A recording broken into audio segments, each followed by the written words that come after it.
I knew something was off the second I saw Barbara Kline pacing in front of my driveway, arms crossed so tight they practically cut off her circulation. Barbara, our HOA president and self-declared guardian of neighborhood aesthetics, was staring at my brand new custom-made mailbox like it had personally insulted her. It was the third day since I installed it. Steel with a dark bronze finish, hand-welded by a local artisan, and fully compliant with county regulations. I double-checked everything. After dealing with Barbara's nonsense for the past 2 years, I wasn't about to give her a single excuse. Still, there she was, her signature oversized sunglasses perched on her forehead like a crown of entitlement. "Victor Maddox," she called out as I stepped out of my garage. "We need to talk about that structure." "You mean my mailbox?" I asked, wiping some grease off my hands. I'd been tuning up the old Harley and really didn't have time for whatever HOA drama she was brewing today. "That is not an approved design," she said, eyes narrow. "It violates the community guidelines." "No, it doesn't," I replied, already pulling out the folder from the toolbox by the garage entrance. "I kept all my HOA correspondence in it because with Barbara, you had to. Here's the county regulation, the HOA guidelines, and the email from your own committee approving it." She didn't even glance at the papers. "I have reason to believe you forged that email." I blinked at her. "You're serious?" As a heart attack. She turned and marched down the sidewalk, heels clicking like a metronome of rage. I thought that would be the end of it. But 2 nights later, I woke up to a loud crash outside. I grabbed my flashlight and rushed out the front door. And there she was, Barbara Kline, standing next to my destroyed mailbox, holding a crowbar. Her eyes went wide like a raccoon caught in headlights. "You've got to be kidding me," I said, stepping into the beam of my porch light. "What the hell are you doing?" It was unstable, she stuttered, backing up. "It was a safety hazard. I was doing the neighborhood a favor." I pointed up at the security camera mounted just under my roofline. "You just committed felony vandalism on camera." Her face went pale. The next morning, I filed a police report and sent the footage to the county. I figured it'd be a slap on the wrist at best. But what I didn't know was that Barbara's little stunt had just triggered something much bigger. See, the county clerk called me 2 days later. Not only was the mailbox compliant, Barbara had crossed a line. She wasn't supposed to be enforcing anything, the clerk said. Her HOA's charter expired 6 months ago. They never renewed their legal standing with the state. "What?" I asked, stunned. "Technically, the HOA doesn't exist. Which means any fines, fees, or enforcement actions they've issued in the last 6 months, all illegal." I hung up, stunned, and then started making copies of everything. Barbara thought she was going after a mailbox. She didn't know she'd just set off a chain reaction that was about to burn her entire fake empire to the ground. By the time the county clerk hung up, my hands were already moving. I printed every email, screenshot, and document I had, then drove straight to my friend Jerry's house. She was a retired paralegal who used to work for a land use attorney, and more importantly, she still had her itch for a good fight. She opened the door holding a mug that read, "I object," in bold red letters. "You look like someone who just found a loophole," she said, stepping aside. "I found a full-on sinkhole," I said, walking in and laying the stack of papers on her kitchen table. "Turns out Barbara's been playing HOA president without a legal HOA. Jerry raised an eyebrow and started flipping through the pages. "And she vandalized your property while acting under that fake authority?" I nodded. She didn't say anything for a moment, just grabbed a yellow legal pad and began making notes, flipping through the county website on her tablet. Her eyes narrowed when she pulled up the state corporate registration database. "They let their articles of incorporation lapse," she muttered. "No board filings, no meeting minutes, no annual reports. They lost their nonprofit status almost half a year ago.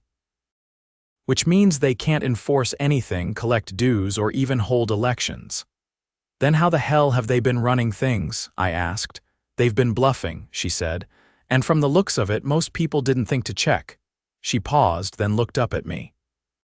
Victor, if they've been collecting dues, issuing fines, or even pressuring anyone into compliance since that lapse, that's fraud. More than civil fraud, too, that's criminal. I exhaled slowly. You want me to reach out to the state attorney general's office? She asked. They've got a community associations division. They'll want to see this. Do it, I said, and I'll talk to the neighbors. Quietly? That night, I went door to door, starting with the people I trusted, Harold and Denise across the street, the Nguyens 2 doors down, and a few others who'd had their own run-ins with Barbara. I didn't tell them everything, just said that something serious was going on with the HOA, and I needed copies of any fines, dues letters, or complaints they'd received in the last 6 months. By the third house, I had a folder full of documents. One neighbor, a single mother named Ellie, handed me a bright pink notice that demanded payment for excessive garden clutter, a few wind chimes, and a potted basil plant. They'd threatened to put a lien on her home. That's extortion, Jerry said when I brought her the folder the next morning. And if they used the HOA's name to do it, while being legally dissolved. She didn't finish the sentence. Instead, she began drafting a formal complaint to the Attorney General's office, attaching all the evidence as exhibits. Over the next few days, we kept quiet. I installed a second camera facing the street, just in case Barbara tried anything else. Then, one morning, a white sedan pulled up in front of her house. 2 men in plain clothes stepped out and walked up to her door. I watched from my driveway as she answered, wearing her usual pressed blouse and that forced look of neighborhood superiority. The agents introduced themselves calmly, then showed her a printed document. Her face changed. Her mouth opened like she was about to speak, but no words came out. One of the agents handed her a second paper. This one looked like a warrant. She stepped back. They entered. 10 minutes later, they walked out with 3 boxes. One of them carried a laptop. I didn't celebrate, not yet, but word spread fast. That afternoon, I got a call from a man named Curtis Rainey. He said he was from the county's Office of Civic Enforcement and had been assigned to the case after the Attorney General's office forwarded the complaint. I'd like to meet, he said. There's a lot more here than just a lapse charter. When he arrived the next morning, I led him into the garage where I'd been organizing all the documents and videos. He scanned the boxes, the folders, then turned to me with a measured expression. Mr. Maddox, we have reason to believe that this group, he paused, has been operating under the guise of an HOA while collecting over $80,000 from residents in fines and dues over the past 6 months. I blinked. 80,000. Most of it never made it into a bank account associated with the HOA, he said. We're working with financial crimes to trace the money, but early indicators suggest personal accounts, multiple. So Barbara wasn't just power tripping, I said. She was profiting. Not just her, he replied. We're looking at least 3 board members. There's also a property management company involved that may have facilitated the scheme. I leaned against the workbench, trying to wrap my head around it. For years, Barbara had made our lives miserable, but this wasn't just her being an overbearing busybody. This was theft on a scale none of us had imagined, Curtis continued. We'll be interviewing residents, and I'd like you to help us coordinate your documentation. It's meticulous. Jerry helped, I said. She used to be a paralegal, he nodded. Smart woman. That weekend, I hosted what I told people was a neighborhood barbecue. But instead of burgers and lawn chairs, we had folding tables stacked with file folders, a whiteboard tracking names and payments, and a sign-up sheet for people willing to give statements. By the end of the day, we had over 30. The investigation started moving quickly. The county issued a cease and desist order against the fake HOA, freezing any bank accounts tied to its name. Residents stopped paying dues. Past fines were declared void. The cherry on top came when Ellie, the single mom with the basil plant, got a letter from the county stating that her lien threat was illegal and that she would be receiving a refund for every dollar she'd paid in the last year. Barbara, she disappeared. Her house went dark. No porch lights, no obnoxious wreaths, no sign of her walking the block with her clipboard. We later learned she'd hired a lawyer and was cooperating with investigators, but the community wasn't done. At Jerry's suggestion, we filed articles of incorporation for a new neighborhood council, one that wasn't an HOA, but a volunteer group focused on transparency and community projects. No fines, no dues, just people helping people. We held our first meeting in the local library. Over half the neighborhood showed up. I stood at the front next to Jerry and looked out at the faces of folks who'd once been too afraid to hang a wind chime or paint their mailbox. "Let's never let one person hold this much power again," I said. They didn't cheer. They didn't clap. But they nodded, and that meant everything. I was standing in the county building's hallway with Jerry when the door to the hearing room opened and Curtis Rainey stepped out. He had a folder under one arm and a small, satisfied crease at the corner of his mouth.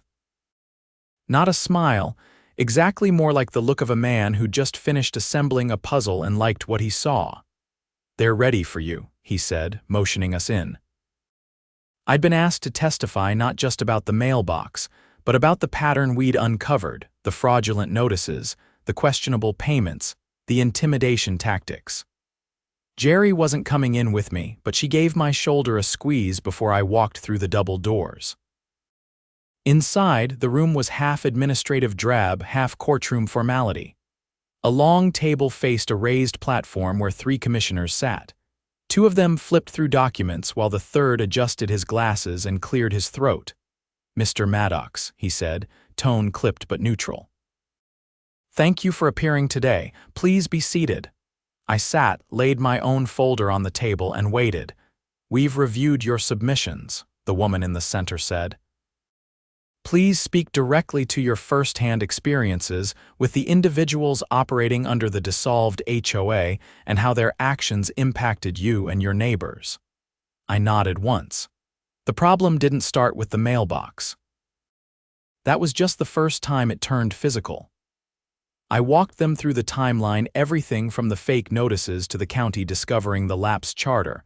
I kept it factual, no speculation, no dramatics, just what I'd seen, what I'd documented, and what the cameras had captured. Halfway through, the commissioner on the right held up a page. "This video was it turned over to local law enforcement?" "Yes," I said. "It's part of the evidence package submitted to both the sheriff's department and the district attorney's office." He looked at the other 2, who exchanged a glance.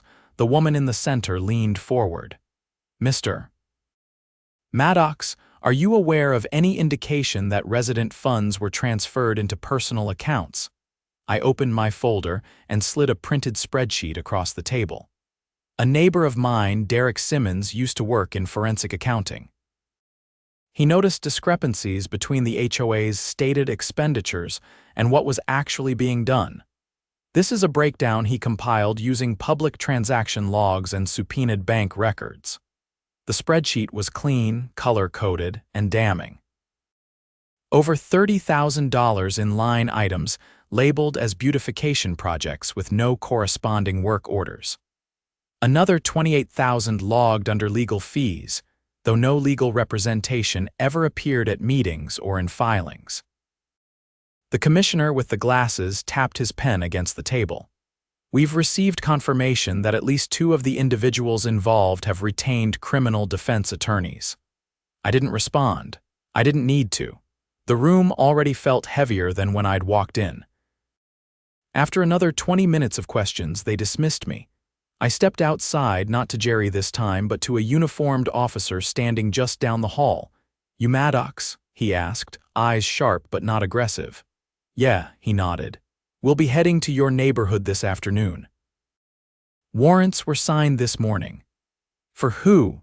He didn't answer directly, just checked something on his phone and walked off. By the time I got back home, a sheriff's office SUV had already pulled up outside the old HOA treasurer's house. That was Sandra Delaney, nicer on the surface than Barbara, but twice as manipulative. She played the role of reluctant enforcer, always tusking while handing out notices. Two plainclothes officers stood on her porch while another walked out of the house carrying a desktop computer wrapped in an evidence bag. The neighborhood was quiet. No kids biking, no sprinklers running, just people watching from behind curtains. I spotted Harold standing behind his screen door and gave him a nod. He opened it just enough to lean out. "That for real?" he asked, motioning toward the porch. "Looks like it." He let out a low whistle. "We ever gonna get that money back? I don't know," I said honestly. "But they're not getting another dime." Later that same day, Jerry called me from the courthouse. She'd been sitting in on the initial arraignment hearings. I put her on speaker while I sorted through power bills in the garage. "They're filing charges," she said without preamble. 6 counts of wire fraud, 3 of mail fraud, and at least 2 for unlawful lien threats. "That's just Barbara. Mail fraud?" I asked. "They sent fake notices using USPs. That's federal." "It's not just civil anymore, it's criminal on multiple levels." "And the others?" "Delaney's getting conspiracy charges. The vice president too, and the property management companies under investigation for knowingly processing illegal fees."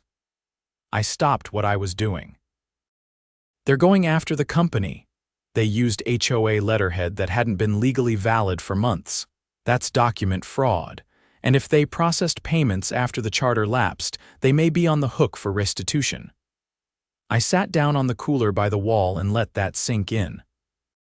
"Victor," she added, voice quiet now, "you realize this is going to change the way every HOA in the county gets audited, right?" I wasn't sure what to say to that. That weekend, the neighborhood finally came out of hiding. It started with Ellie stringing up some solar lanterns along her front path. Then the Nuyens put up a new garden archway bright red, with climbing jasmine already winding through it. Harold painted his shutters navy blue. Nobody asked permission. By Sunday, the cul-de-sac looked like a celebration instead of a curated prison yard. I was grilling in the driveway when Curtis pulled up in an unmarked sedan. He stepped out, sleeves rolled up, and waved before walking over. "We wrapped the asset freeze," he said. "There's going to be a restitution pool set up through the DA's office. Might not cover everything, but it's a start." I offered him a plate, which he declined, chuckling. "Thought you should know," he added. "Barbara's trying to claim she was misled by the management company. Says she didn't know the charter had lapsed." "And the crowbar?" I asked. He smiled faintly. "She's not talking about that." We both looked over at the new mailbox. I'd installed a near replica of the original, this time with a motion sensor floodlight mounted above it. A little overkill, maybe. But it felt right. "She's not walking away from this," Curtis said. "You exposed something deeper than just a bad neighbor. This was organized fraud. You helped us catch it before it spread." I didn't feel like a hero. I felt like someone who got tired of being pushed around and finally pushed back. That night, we held an open-air meeting in the park at the edge of the neighborhood. No podiums, no votes. Just people sitting on picnic blankets, sharing news and asking questions. Jerry stood off to the side, answering legal questions with the patience of a teacher. When it got dark, someone lit a fire pit and brought out a radio. Music played. Kids danced barefoot in the grass. It felt like the first time in years that no one was pretending to be in charge. And that, more than the mailbox, more than the arrests, was the real victory. We didn't just take down a paper dictatorship. We built something stronger in its place, something that couldn't be faked with a clipboard or controlled with a fine. A week after the open-air park meeting, mail arrived in thick manila envelopes. Hand-delivered, not through the post office. Each one bore the county seal and a return address from the district attorney's office. Inside, every resident who had submitted documentation found a formal statement verifying their eligibility for restitution. What no one expected were the enclosures behind the cover letter: transcripts of sworn depositions, copies of bank transfer records, and internal emails from the now defunct HOA's leadership. The contents made it very clear. This went far deeper than just mismanagement or personal enrichment. I sat at my kitchen table reading through mine when I spotted something that made my stomach turn.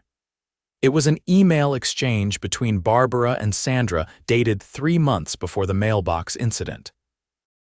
The subject line, "Keeping up appearances." Barbara had written, "We need to maintain authority even if the paperwork is delayed. If anyone checks, we'll say it's under review. No one reads that stuff anyway." Sandra's reply, "Agreed. If we start admitting gaps, we lose control. Keep the notices going. People will pay out of fear, not fact." I ran my hands through my hair and leaned back in the chair. They knew. Not just that the HOA was technically dissolved, they knew they were acting without legal foundation, and they did it anyway. This wasn't a misunderstanding. It was a strategy. Later that afternoon, Curtis returned. This time, he wasn't alone. A woman with tightly bound braids and the kind of posture that made you sit straighter just by looking at her stepped out of the passenger side. She introduced herself as Assistant District Attorney Monroe. Curtis stood back as she stepped into my garage, where I had turned the workbench into a kind of evidence wall. Monroe scanned the documents pinned to corkboards and magnetized whiteboards, her expression unreadable. "You've done half my investigator's job for him," she said finally. "But there's something you haven't seen yet." She pulled a USB drive from her coat pocket and plugged it into a spare laptop I kept by the tool drawers. A folder opened with a single audio file. She clicked play. It was a recording Sandra's voice, recorded during a custodial interview. Her tone was sharp, defensive, but she wasn't denying anything. In fact, she was naming names. "They told me it was fine," she said. "Barbara said the management firm would handle any legal gaps. She said if we could keep collecting, we could push the zoning variance through and finally get the clubhouse deal done." Monroe paused the playback. "Zoning variance?" I asked. Curtis flipped a folder open and showed me a satellite image of the neighborhood's western edge, an undeveloped patch of land that most residents assumed was Greenbelt. They were working with a developer, Monroe said. The plan was to rezone part of the common area for commercial use. Offices. Retail, maybe a small parking lot. I stared at the image. That land had been preserved since the subdivision was built, with a covenant that required 80% resident approval for any changes. No one had ever taken a vote. They were trying to fund the rezoning effort using illegally collected fines, Monroe continued. And if they pulled it off, they stood to make a sizable commission from the developer. And nobody knew, I asked. Not until the management firm turned over their internal memos, she said. They cut a deal in exchange for immunity. They handed us everything. Curtis added, the rezoning application was filed with forged approval signatures from over 40 homeowners. That took the wind out of me. They faked consent, I said. They did, Monroe confirmed. And now they're facing additional charges: document falsification, attempted land use fraud, and conspiracy to defraud a public entity. I rubbed my jaw, eyes locked on the satellite photo. That green strip was where kids played tag in the summer, where Ellie's son flew kites, where Denise walked her rescue dog every morning. They tried to sell us out, I said. They did more than try, Monroe replied. They came close. The application was scheduled for a quiet hearing next month. If we hadn't uncovered this when we did, it would have passed without a single resident knowing. I glanced at Jerry's legal pad still sitting on the shelf above the workbench. She'd been right about everything. That night, we organized another gathering, this time indoors at the community center, which the county had temporarily placed under the oversight of the Civic Enforcement Office. The room filled faster than we expected, and we had to bring in extra chairs from the side closet. Monroe addressed everyone directly. She wasn't soft-spoken and didn't mince words. The individuals formerly operating your HOA are now facing criminal charges, she said. We believe they used their positions to collect unauthorized funds, falsify legal documents, and pursue a real estate scheme that would have permanently altered your neighborhood. Our office is pursuing full prosecution. The room was silent. We've also obtained an injunction to prevent the sale or transfer of the common area until a formal resident vote can be held, she added. You now have a voice in what happens next. People began murmuring quiet at first, then louder. Not outrage, relief. After Monroe stepped back, Jerry took over. She laid out a plan for a neighborhood charter, not an HOA, but a cooperative agreement that would give residents a say in maintenance and planning without granting enforcement powers to a board. No fines. No hidden agendas, she said. Just neighbors with a shared agreement recorded publicly and managed transparently. Think of it as a covenant of trust, not control.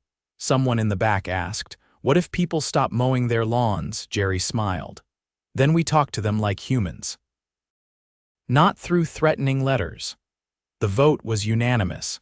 We'd move forward with the cooperative model. Over the next 2 weeks, residents began receiving restitution checks, not the full amounts, but enough to matter. Ellie used hers to repair her fence. Denise donated hers to a local animal shelter. I used mine to pay the guy who made my first mailbox to craft another, this time for Ellie, who'd never had a proper one since hers was vandalized last year. Curtis stopped by one final time, this time without Monroe. He handed me a sealed envelope stamped with the DA's insignia. "Final filings," he said. Barbara agreed to a plea deal: 5 years probation, full restitution, no contact with any HOA or community board. Ever? She's not going to jail. She's surrendering her real estate license and liquidating 2 properties to cover restitution. It's not nothing. I nodded. And the others? Delaney's going before a jury. The vice president took a plea. The developer's being investigated for knowingly accepting forged documents. This isn't over, but the worst is behind you. Before he left, he added, "You know, most of these cases don't get caught. You pulled the thread most people ignore." "I just wanted my mailbox," I said. Curtis chuckled. "Well, you got a whole new neighborhood instead." And he was right. By spring, we had community garden boxes in the park, a shared tool shed near the cul-de-sac, and a new bulletin board with handwritten announcements instead of printed threats. The Green Belt was officially designated as protected space, recorded with the county under the new cooperative charter. No one missed the meetings where you sat in folding chairs while someone with a clipboard dictated what shade of mulch you could use. Instead, we had potlucks, cleanup days, and even a weekend movie night with a projector hung between 2 trees. As for me, I still had the mailbox, still steel and bronze, but now with a small plaque at the bottom that read, "Let this stand as a reminder, no one owns a neighborhood. We build it together." And every time I walked past it, I remembered the day Barbara thought she was tearing something down when all she really did was give us the chance to build something better.